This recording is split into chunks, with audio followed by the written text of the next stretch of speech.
नमस्कार। आभार। मैं पंडित नितिन शास्त्री आप सभी भक्तों का आज के एपिसोड पर हार्दिक स्वागत करता हूं।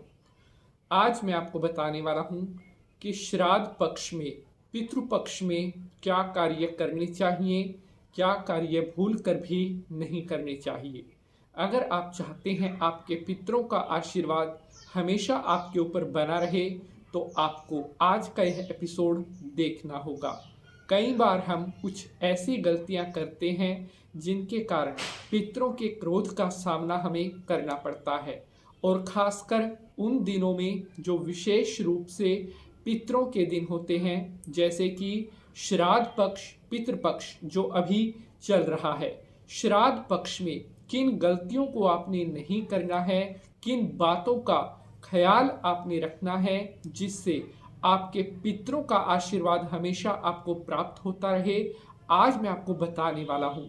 साथ ही आज मैं आपको ये भी बताने वाला हूँ कि श्राद्ध के दिनों में जिस समय पितृपक्ष चल रहा हो उस समय आप क्या कार्य करें जिससे आपके पितृ देवता हमेशा आपसे प्रसन्न रहें और आपको उनका शुभ आशीर्वाद प्राप्त होता रहे। तो चलिए नारायण भगवान को प्रणाम करते हुए एपिसोड को स्टार्ट करते हैं। विष्णवे नमः।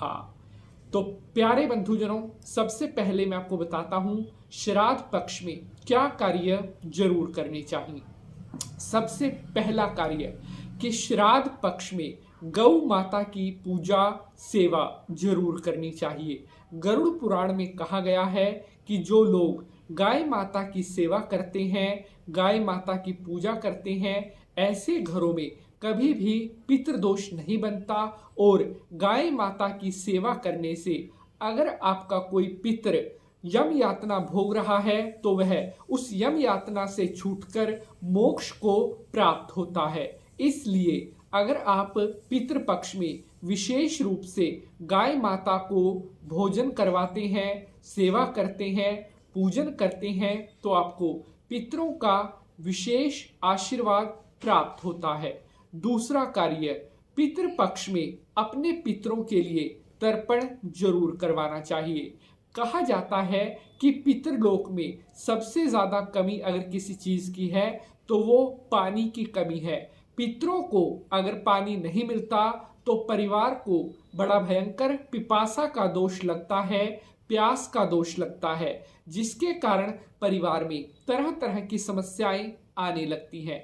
अगर आप चाहते हैं आपके घर में पितरों से रिलेटेड कोई प्रॉब्लम ना हो तो श्राद्ध के दिनों में ब्राह्मण को बुलाकर अपने सभी पितरों के निमित्त तर्पण जरूर करवाना चाहिए। तर्पण के लिए दूध, मिला जल, काले तिल, कुशा, फूल इत्यादि सामग्री होती है, वो ब्राह्मण आपको स्वयं बता देता है। तीसरा कार्य, श्राद्ध पक्ष यानी कि पितृपक्ष में अपने घर पर जो भोजन आप बनाते हैं उस भोजन में बिल्कुल भी प्याज और लहसुन का प्रयोग नहीं करना चाहिए। श्राद्ध के दिनों में जितना अधिक आप शुद्ध सात्विक भोजन और प्रेम से बनाते हैं उतना ही ज्यादा आपके पितृ देवता आपसे प्रसन्न होते हैं और आपकी सभी मनोकामनाओं को पूर्ण करते हैं। चौथा कार्य, श्राद्ध पक्ष पितृपक्ष में अगर संभव हो सके तो पवित्र नदियां जैसे गंगा, यमुना, सरस्वती, हरिद्वार, अयोध्या, काशी जी, यहाँ पर जाकर अपने पितरों की शांति के लिए पिंडदान अर्थात शांति पूजा जरूर करवानी चाहिए। क्योंकि गरुड़ पुराण में कहा गया है कि पितृपक्ष में जो भी प्राणी अपने पितरों की प्रसन्नता, उनकी शांति के लिए पिंडदान और शांति पूजा करवाता है उसे बहुत महायज्ञ करने का फल प्राप्त होता है। अगला कार्य, श्राद्ध पक्ष पितृपक्ष में जितना अधिक आप जरूरतमंद असहाय व्यक्तियों की सहायता करते हैं उतना ही ज्यादा आपके पितृ स्वर्गलोक से आपको शुभ शुभ आशीर्वाद प्रदान करते रहते हैं, जिनसे आपके परिवार में धन धान्य, खुशी, बरकत हमेशा बरकरार रहती है।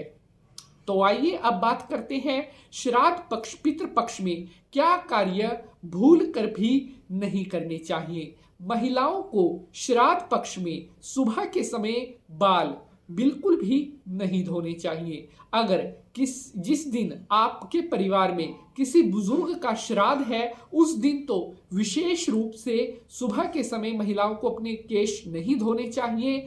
शाम के समय आप अपने केश धो सकती हैं। दूसरा कार्य श्राद्ध पक्ष पितृपक्ष में कोशिश करें कि अपने घर में बना हुआ भोजन ही खाना चाहिए। घर से बाहर का भोजन या जैसे आजकल कई बच्चों को फास्ट फूड इत्यादि खाने की आदत है तो श्राद्ध पक्ष में ये सभी चीजें खाने से परहेज करना चाहिए, क्योंकि इनमें कई बार अशुद्धि या जो प्याज लहसुन जैसी चीजें होती हैं इनका प्रयोग होता है। अगर श्राद्ध के दिनों में आप इन चीजों का भक्षण करते हैं तो कहीं ना कहीं पितरों के क्रूर दृष्टि का सामना आपको करना पड़ सकता है। श्राद्ध पक्ष पितृपक्ष में जो मनुष्य है, जो पुरुष है, उनको अपने बाल नहीं कटवाने चाहिए। श्राद्ध के दिनों में बाल कटवाने से भी पितरों के दोष का सामना आपको करना पड़ता है। श्राद्ध पक्ष पितृपक्ष में कभी भी किसी जीव को सताना नहीं चाहिए, किसी असहाय व्यक्ति को नहीं सताना चाहिए, किसी की चुगली निंदा नहीं करनी चाहिए। जितना अधिक हो सके हरि का भजन करना चाहिए, प्रभु का स्मरण करना चाहिए और अपने पितरों का ध्यान करते हुए दक्षिणाभिमुख होकर जल देना चाहिए। ऐसा करने से आपके पितृ देवता हमेशा आपसे संतुष्ट रहते हैं। आज के लिए बस इतना ही। Please like share and subscribe. मिलेंगे अगले एपिसोड में किसी नए विषय के साथ। तब तक के लिए हंसते रहें, मुस्कुराते रहें। जय माता की।